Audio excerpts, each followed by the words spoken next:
Hey y'all, welcome back to Knitting in Our Jeans. I'm Liz. I'm Carolyn. I'm going to turn up the volume just in case. That doesn't do anything about the mic, Mom. Oh, it doesn't? No, Oh, that okay. just affects the speakers. When my speakers need to be down half so I can... Yes. Yeah. So I think when I'm making the phone calls, I have to do it from my iPad. Probably. Yes. Because I think we've mentioned before, I've managed to...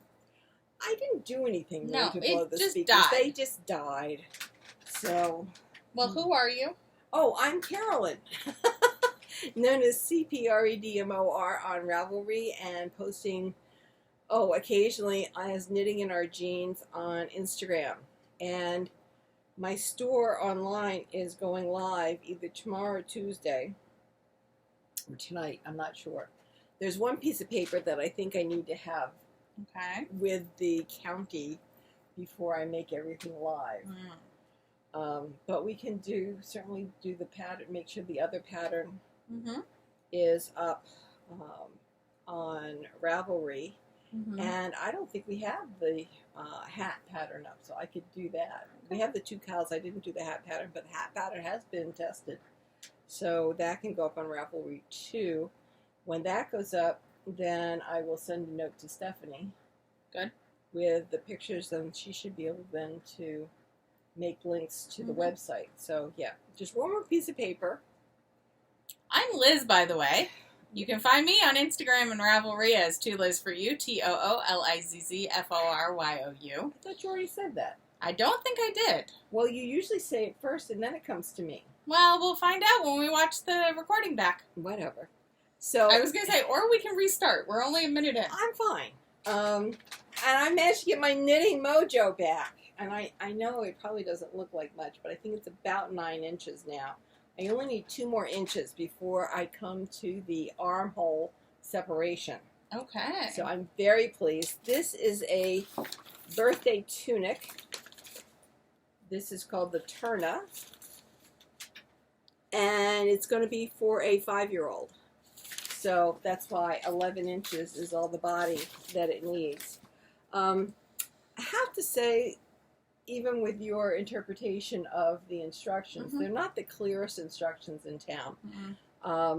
Because they're not very emphatic about where to put the stitch markers. So my decreases are not necessarily where the pattern designer thinks they should be, because I've gone back through the instructions and somehow there's no mention of place marker? Yeah. There's no PM? Not for 3 and 4. So anyway, I know the dimensional. I know how a tunic is supposed to look. I know that the front of this tunic is supposed to be bigger than the back of this tunic. Why, I'm not sure, but that's the way it's made. And that is true on my tunic here. This is absolutely true on my tunic. The back is not quite as big as the front, so that's good. And then once I get to 11 inches, I can then count the stitches and see how many more stitches I have to decrease. I have a feeling I'll have a few more to decrease, because I just knit. Now that I've gotten to the stockinette part of this, I knit around, and I forget which row I'm on. I'll be in a decrease row, and I'll start the decreases and not finish them. Oh. Yeah, that kind of thing. But it has, it is growing quite nicely. I got my sofa back. You did. Richard had the sofa while he was recovering from the knee surgery, because then he could lay flat out and put the ice on his knee and all this other kind of stuff. But he hasn't been doing that lately. And his chair kind of hugs you, which means that I'm knitting like this. It's not very comfortable. No. So I'm now back on the sofa, and voila. I got a lot of yarn today from church. Very nice. I mean, sad the reason why I got the yarn, but really nice I got the yarn. And Rich is going, "You're bringing more yarn in, oh my God." Well, I haven't been knitting that much because, of things that have been going on. But now that I'm back on my sofa, I'm in a much better headspace. So I think this ought to see more great strides by next week. And then who knows, maybe I'll have it finished by the first week in October. That would be so cool. I mean, it's possible. We are only talking about something for a 5-year-old. Mm-hmm. Anyway, so I've been moving along on this quite nicely. Very pleased with that. I haven't done anything but designing a sweater. Mm-hmm. I'll get back around to that. I have volunteered to make phone calls, so that's good. I'm really pleased about that. On that note, Yes. everyone, check your registration. Make sure that you are, or your voter registration. Make sure you are registered to vote in the county that you believe you are. Just if you've moved recently, make sure that you know where your new polling place is. Right. I know in Virginia, I believe early voting has opened. And Minnesota. Okay, so get out there. Early voting in New York starts the 9 week. days. Oh, 9 days? Before. I think it starts on a Saturday. Usually. Or it starts on a Saturday, ends on a Sunday. Yes. And I intend to vote on the first Monday. We're going to try and do something like that Monday or Tuesday, I think. Because I understand about mail-in votes, and God knows if you're down sick, you need to have mail-in voting opportunities. I just have incipient doubts about the Postal Service. Okay. That's just me. I got that. You know, I should trust them more. But I have had occasions when I mailed something at the post office, put it in the post box myself, and it took 2 weeks to get to another location on Long Island. So I would rather vote in person. Voting early, let's see a stick on the floor, USB stick, which I'll have to get. Voting early means I'm not stuck in the mad rush, which is nice, and I can go at like 10 o'clock in the morning. Great. And it's almost deserted, except for the poll watchers. And I have found that voting early is really a lot of fun. And they don't ask you any questions about why are you voting early. I think the white hair says, yeah, she's fine. I do tell them, at least in New York City the first few years, I was like, this is great. If you are asked, you know, if anyone gave you feedback, we should keep this. And so we've kept it. But it's, no one, I mean, I've never had someone ask me why I'm voting or if I'm voting, you know, I've never had that. Because they're not supposed to. They haven't, but, you know, just in case anybody does it. I know one time they finally convinced me to go to the head of the line because that was right after it's right after I had my knee surgery. So a month and a half after knee surgery, I still have my walker, and they're saying, there's a handicapped line. So I'm not really handicapped. Well, you've got the walker, go on up. And I did go on up because it started to rain. And they let me right in, and I was in and out in 5 minutes, if that. So, yes, I fully intend to vote early. So that will be nice. Yes. And then you're phone banking for Kamala? I am. Nice. Just trying to make sure that it's a Zoom thing. Okay. And we'll see how well I do with this. Okay. But I'm going to give it the old college try. Good. We will see. Good. Rich and I have come back from Maine. Yes. I don't think we've spoken to you since Maine. I did no knitting in Maine. I brought my knitting with me, but again, it was a case of there was no comfortable chair in the hotel room. Yeah, the photo you sent did not look like there was much. No, your father has decided next year he wants to be at the Bar Harbor Inn. Okay. Which has a lot more room. Okay. It's you more will have stayed there before. It's more expensive, but he on the last day said, I really do like looking out on the water. So I had already made tentative reservations at another place to make sure that we had reservations. So I've got to remember to cancel those reservations. And then beginning of the year, like January. I was going to say, set a calendar reminder. I will, on my watch or something. Yeah. To make reservations at the Bar Harbor Inn. It's not that we're looking for, well, it's convenience. It's right in town, which is nice, which means you can walk to dinner instead of trying to find a parking space, which is nigh on to impossible.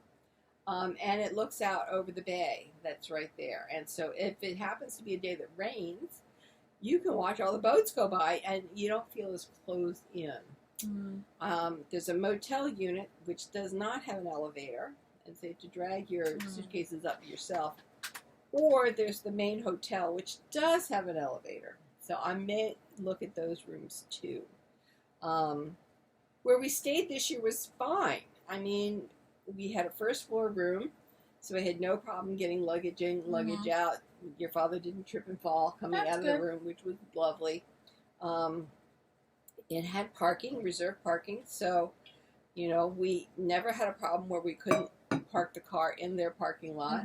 For each person that had a room or a cabin, there was a specified little thing you put on your dashboard. So that was fine. It also meant that we had no problem parking in Acadia Park, except the one day that we were going up to Jordan Pond at 12. Your father didn't want to go early. Okay. So we got up there about 12:20 for a 12:45 lunch date, and I couldn't find a parking space. So what I did is I kept circling, and honestly, by 5 minutes to 1, I had a parking space. It was really sweet. This older couple came out of the back, whether they'd been hiking or whether they'd been having lunch themselves, and I think you saw this white head, and said, "We're leaving." Good. And I let them move their big truck out of the way, and I scooped it up. It was also true that the previous 2 turns around the block, the car right ahead of me had gotten a parking space. So it was at one of those times that the people had come for an early lunch or an early hike were leaving. So it really wasn't bad. We could have tried the Islander bus. Not quite sure why we didn't, but we didn't. Oh, this was after your father fell and hurt himself. So he felt that getting on the bus might do something to his injury. He managed to. We were doing an easy hike. It's so easy that we did it the first year after my knee surgery. And he had gone down some stone steps, and I was slowly following him down, and I had gone on. I really had no interest in going down and just looking at the stones at the bottom. But he took a while to come back up. So I started down these stone steps, and with 4 steps to go, he looks up and starts walking up the steps. I said, "Well, that doesn't make any sense, buddy. You know, like, why don't you just turn around and go back down the steps?" Well, he doesn't turn around. He backs up down the steps, trips over his own feet. His hiking poles are not extended, so he can't use those for support. And he does this really wild yoga plant on the rocks and somehow manages to raise this huge bump on his leg. Well, it wasn't a bump immediately. It just was kind of like a bruise. And so, you know, we had water. We put water on it, washed it off, and it continued on. And about 10 minutes later, I'm leading the pack here, and he says, "Turn around, Carolyn." And so I turn around thinking he's going to take my picture. He says, "We have to go back." I said, "Why?" He goes, "Look at this." And he's got a lump the size of a small peach on his leg. And yes, he is a fragile flower. Muy fragile. He has managed to get MRSA before. He really should have one of those fragile stickers on his back. Yes. So I said, "Okay, let's go." So, and we'd almost come to the turnaround in the circle. So we could have, I think we could have finished the loop. But I'm not going there. Didn't. We jumped in the car. I started driving. We found out where the Mount Desert Isle Hospital was. Good. Because, you know, I just don't need him getting an infection. On vacation. I was afraid of an infection. I was afraid of MRSA because he didn't fall in a clean environment. I mean, the ocean at high tide covers those rocks. So, anyway, the people at Mount Desert Island Hospital are very nice.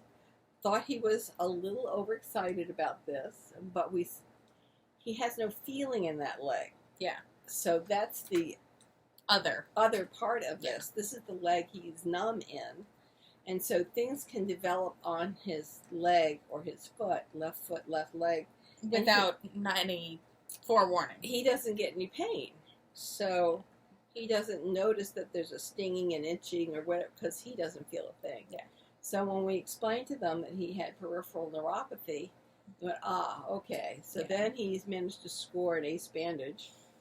And the next day we went to lunch and then he rested and I went out on my own. Oh, yes. And to hike the shore path. Mm-hmm. And on either side of the hospital, there are access points to the shore path. And there's one a little bit further down from our hotel that we were in this year. So I walked to the far side of the hospital, and that access point is closed. I said, okay. So I come back up to the hospital, walk over down the next road, and that access point is closed. But there is a house right there where it's closed, number 2 Reef Point, that they say it's going to be auctioned. And I went, oh, wow. If I didn't think that there's some kind of problem on the bay side of this, I would be really interested in this because it was a very nice 4-bedroom, not antique house. And in fact, there were 2 buildings on the property, so you probably could run an Airbnb and stay there yourself. It had a longish driveway, so people not going to be, knocking on your door every 10 minutes. You might get traffic from the path. As I said, I couldn't see the path because the access point was closed because of some storm damage. So I'm thinking that the storm damage might have been excessive. And, you're living on the top of a cliff. As that cliff deteriorates, you becomes more and more of a problem. So anyway, I texted Elizabeth. I sent her the picture and I said, if you're interested in an Airbnb property, this might be interesting. No. It's interesting, but we are not interested in becoming Airbnb in Maine purveyors. Yes. So anyway, that's all that my news is, other than the yarn that I got at church today, which we haven't even gone through. But I can tell you that I've got an entire bag of Marie Wallin, who is a rather famous Scottish designer. And she makes very intricate colorwork patterns. And these are not the colors I would love, honestly, but free Marie Wallin wool. I think I'm going to count up the colors and count up the yardage and see what I can make of one of her patterns from this free wool. So it should be interesting. There's actually some alpaca for free in there too, and Elizabeth's already taken a gander at that. So it is quite a haul. I was going to say there's some Jameson, there's some Prada de Lana, it's a whole bunch of stuff. Yeah. So, good to know. Yes, I was very happy to be asked to take it off the church's hands because what the clientele that the church's 50/50 shop gets is usually not the people who are interested in Marie Wallin yarn. And so they said that they really couldn't charge what this should be worth, and they know that I'll use it. And I said, fantastic. So anyway, what is new with you, my dear? So, I also have my mojo back. Isn't it amazing? It's amazing. I also have been reading like a fiend. I found a new video game for my iPad, so I have a small problem. I think I've almost gotten the second one down to where I can do it in about half an hour. The first one by the same designer, I now do in about 10 minutes because I do, and then as I'm trying to ramp up the number of workers in each location, it obviously takes more money to ramp up as you get closer and closer to your boundary. So I go through that in about 10 minutes, and I think the new one, it takes about up to a half an hour, or down to, let's say, down to a half an hour before I run out of money, and I have to let it sit and build up. So I've gotten back in watching my YouTubes. I knit like a fiend with my YouTubes. Well, so we've got... Oh, wow! This much of the baby blanket done. This is... So there's supposed to be, I think, 7 rows. We are on row 3. But I put it aside for a little bit, but this is where we're at. I think it looks really cute. You have been going on like a house of fire. Right. Well, and then I was like, I want to get some sweaters. I want to get some sweaters done. So last weekend, I did some swatching. Well, 2 weeks ago, I did some swatching. And then last weekend, I got up to the sleeve separation. Oh my goodness. On a Stratified. And then this week, I have one more, I think, little eyelet row, and then the ribbing. Fantastic. It is worsted. No, it's a DK. Okay. It is supposed to be a worsted, so it's knit at a bit of a looser gauge. But I have my swatch. I tested out the color pattern. Right. Which is the color order that we determined during that Zandy Peters class.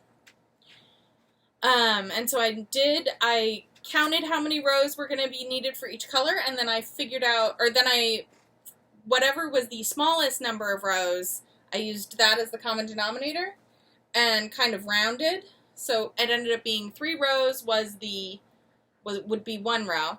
Mm-hmm. So you'll see that's how I created the swatch, and this is for the cropped. I was a little worried that it was going to be too short. I tried it on. It should be fine. I haven't tried it on since I finished. Well, you're rather the big section. Yourself. I am a bit cropped. Yes. Meaning she's short-waisted. I am short-waisted. I usually look for about 13 inches. We were having this discussion on Wednesday night at knitting, and she says, I can do 10 inches. Yeah. Yes. Well, I think this is probably less than that, but it's also a pretty deep yoke. Yes. I was going to say, do you have the try-it-on tubing around? Not around. Not that you can... Not that I can find. Okay. Never mind that. Because I would try it on for you all. But I think it'll look really good. It's not my typical, colors, necessarily, but they're all jewel tones. Yes. And they're all really pretty. Nicely bright. Yes. And it's Dragonfly Fibers, Bruce DK. So it's the silk. It's the merino and silk. It's absolutely lovely. So I think I'm going to try and get a little bit further on the yoke of this other sweater I'm about to show you. Mm-hmm. And then I will finish this off. The only thing is that the main color, I only have this much left. Ooh. And you're supposed to have more than that. So I think what I'm going to do is I'm going to do one repeat of the sleeve. I'm going to do one, and we're going to see where that lands. Right. We're going to then try it on and see where that lands on me, because I think that's going to be long enough because I think a cropped sleeve would be enough. I think so. Especially because it is so bright and stripy. I don't know that I need long sleeves with it. And you can wear it over something. Yeah, I can always wear a t-shirt or something, or a long sleeve shirt under it. But yeah, so that's my thought. So that should be done pretty quickly. If anyone is curious what it is, it's the Stratified from Amy's book, Worsted. That's one of the photos. That's the hat, the matching hat. I am not going to use all of my yarn of all of the colors, so we'll see what else I end up making, because all of the colors work really well, and I have a variegated that coordinates with all of it. So maybe I'll do the hat, or maybe I'll see if there's something else I can do, maybe with motifs. We'll see, but I'm really excited about that because it's just exciting. I did swatch for another sweater. I did not bring it because I have not started it yet, but I did swatch and wash the swatch and then lay it out and kind of block it. Mm-hmm. But so Stratified, I'm writing down for our notes. But so that is the Bouquet sweater by Junko knits, and it's beautiful. I'm very excited about it. Let me see if I can pull up a photo of it.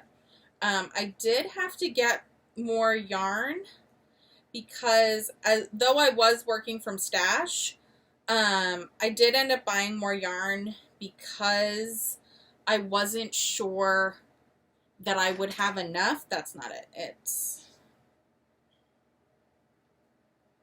this one. Oh, nice. It's really interesting because there's sections of it that are two color, like that are two color knit, and some sections that are yarn held to the front. Oh, interesting. So that's one of the photos from the pattern. And the colors I'm doing it in a brown and a like a magenta. Let me see if I can. If you're interested in brown, there's a sweater's quantity of Thanks. brown No, at church. I'm not necessarily interested in it, but I'm also like it's like a purple brown. Oh, that's nice. That's very nice. So that's the swatch. I'm very excited about it. But that's not the second sweater I brought. Let's see the second sweater. So it's a test knit. So I went to swatch. Well, first I had to find the yarn, and I said I would do it as long as I had stash. And I pulled out yarn, and I talked with the designer, and we decided like that a solidish purple and is like medium gray would be really great. Solidish purple I really wanted to use, I could not find in our apartment. I ripped apart my yarn storage twice trying to find it, and then I was like, it must be at my parents'. It was. Spoiler alert, I found it last weekend, and then I knit this swatch. It was downstairs in one of the boxes. In the office. Yeah. So then I knit this swatch. We have to look at that tonight. I know. Okay, sorry. We have doors coming on Tuesday. We'll get to that. So we'll get to moving things and preparing for your door arrival. So then I knit this swatch. And then I washed the swatch. And it unknit itself. This is not, like, there is no other ends in here. Like, it did not disintegrate. It did not, I don't know what, it unknit itself. So, something wasn't bound off. Something must not have been bound off. Which, you know. We had one or two stitches that weren't bound off and they let go. Which happens. Yeah. It's just sad. And so we're publicly shaming the sad swatch. So this yarn is all superwash. So I did measure gauge before I washed it. And typically your gauge doesn't change all that much from washed to unwashed to washed when you're using superwash. So I did confirm on the two little bits that are down here. So first, this was on a size 6, this was on a size 6. Both good gauges, but they don't make the gauge of the pattern. So they're not going to be what I use. 7. So then the 7s, I can't measure the 7 color work that I did. But the 7s of the solid gray matches. The purple doesn't. So I may go up to 8s with the purple. Okay. We'll see. I'm going to see.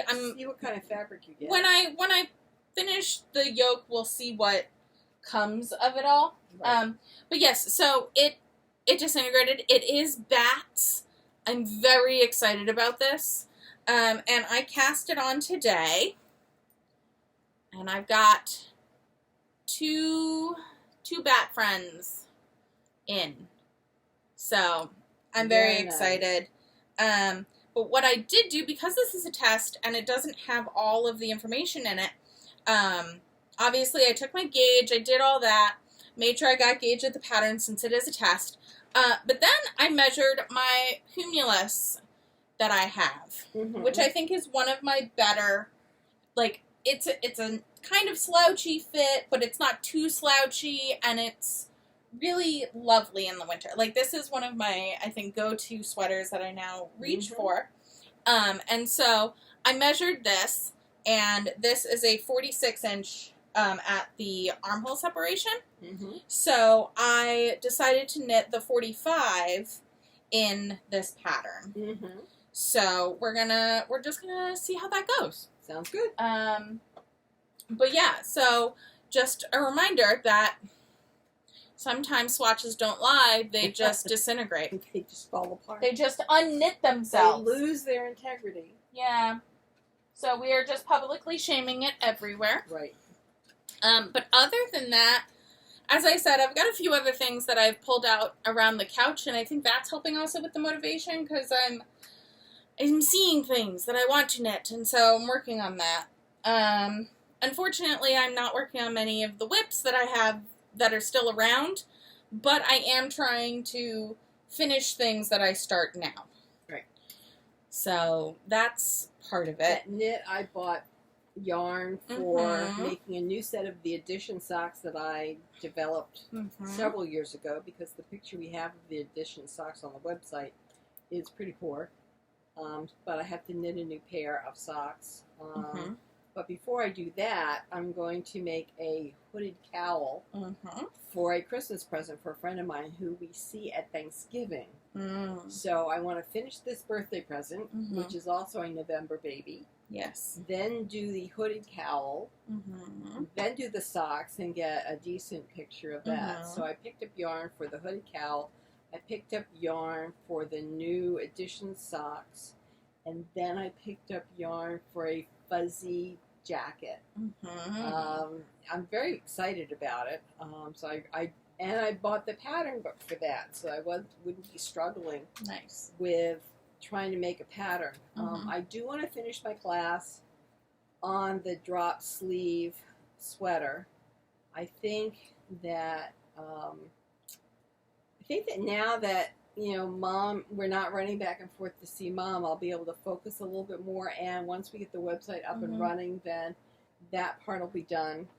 I mean, that's my theory. Who knows? But I really, I'm at the part in the lessons of that I really wanted to learn, so it's a mental block. I understand that. But my knitting mojo is back, so maybe my learning mojo will be back too. Wouldn't that be fun? Maybe. Yes. Also, go ahead. I was going to say, in addition to checking your voter registration, VKL registration has opened. Yes.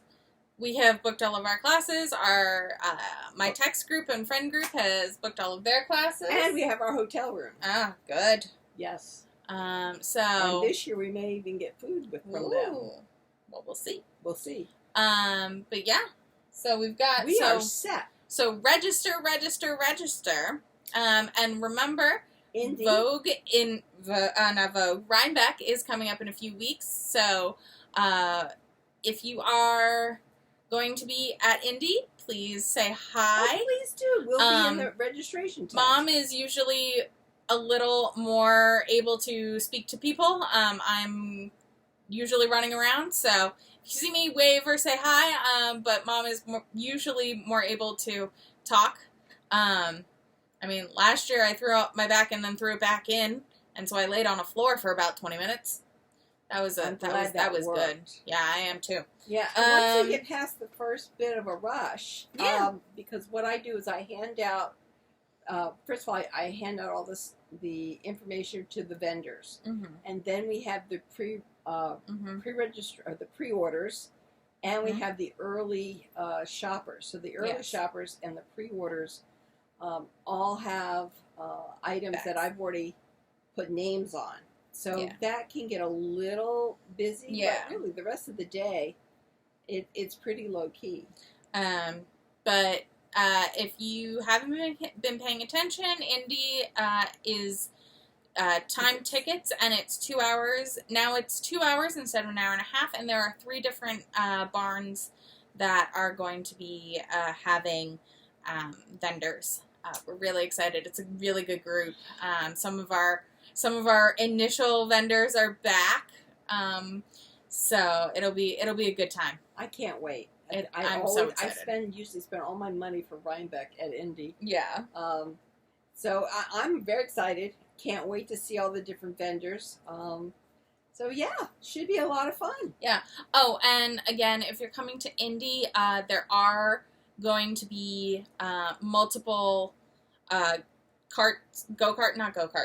golf carts going around to service and provide transportation between them for those who are not feeling up to the walk, which is totally valid. It is, yes, and especially if there's bad weather like we had last year. Yeah, but hopefully there won't be. No, but actually last year we did quite well because it's a horse exhibition area, and so they have ground that drains because horses don't like wet feet. No. And they're always outside, so they really have done their research in what will drain. Yeah. And so we really didn't have any problems with a lot of standing water. And then, of course, when the rain stopped momentarily, it drained away. It was really amazing. So we hope to see you all. Yes. Do stop and say hi. That would be fantastic. And remember, there's also 2 other events that are going on. I know that the Wallin affair is, I believe, sold out. But if you have tickets, go, have fun, enjoy. I know Catherine. Yeah, and I know Catherine has really curated a beautiful event. And then Cake is always good. Cake-a-palooza, always a good time. We've never been able to go, but would love to. We've heard our friends are there, and I believe Shamika has cupcakes again this year. So come with an appetite. Plan for cupcakes. They're real good. Shamika can cook. Well, and bake. Yes. So that's and then regular Rhinebeck. If you see us around, please give us a hi because we'll be there. We'll be there. Yeah, we're not sure about which day, whether it's Saturday or Sunday, because we also got tickets for Jill Draper. Right. They were free, and they may still be free tickets for Jill Draper. She's over in Kingston. Yeah. She's over in Kingston, but we're going to be at a park. Yeah, that's where she's been for the last few years. Right. And she brings an exhibition of her yarn to show what she's been up to. So whether we get over to Joe Draper or not, I'm not sure, but we always make it to Rhinebeck at some point. Yeah. I'm just saying I don't know, because we don't know if the Nuggets are having a birthday party that weekend yet. I haven't asked. Okay. I feel like I should ask. I totally forgot about that. That the Nuggets have birthdays. One of the Nuggets' birthdays is usually that weekend. Totally forgot. Yeah. Because last year it was in between. No, last year it was Sunday. No. Yeah. Was it? Yeah. Yeah. I remember driving up with your father. I don't remember driving down with you. We drove down together. Really? Yeah. Oh well. Totally slipped my brain. Mm-hmm. Anyway. But yeah, so that's that. We need to find that out. Yeah. But yes, so again. So we're back to being busy. Back. Yeah. And I think we should be here next weekend? We should be here next weekend. Okay. Yeah. And then the weekend after that, we're in transit. Yeah. We're back, but I don't think we're not. I want to. We're not. We're not back till Monday. Oh, okay. So yeah, but we should see you next week. Next week, and then we'll figure it out from there. Of course, during Rhinebeck, we'll post. Yes, we'll come back and record. But yeah, so get that voter registration checked. Get that Vogue registration checked. Confirm all of your tickets for Rhinebeck. Make sure you have your housing. Yeah. And transportation. Yes. And we'll be there. Hope to see you there. Yeah. All right. With that, I think we're going to weave in some ends. Weave in some ends. And we will see you all next week. Bye y'all.